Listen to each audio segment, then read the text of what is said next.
Alright, today was a clean cupboards day. They've all been vacuumed and wiped out.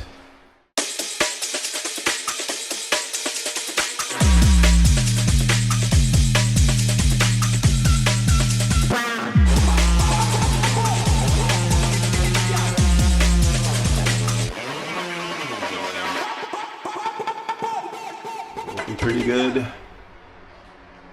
These in here is not in great shape. Has a lot of rust on the bottom. Hopefully I can get that replaced. But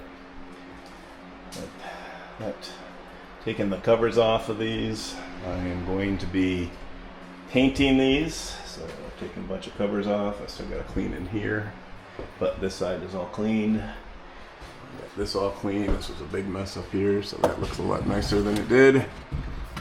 Very happy with that. So yeah, it's getting there.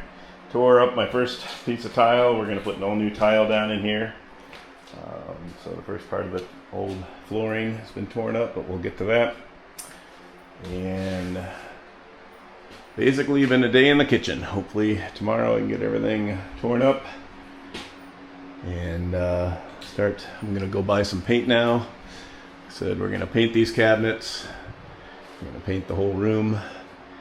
I'm not positive what colors I'm going with yet. I've got to think about that. But I think it'll come out good. Need a new back door. So, and there's some cupboards over here too that I need to finish. And that's the basement. Otherwise, been a good day.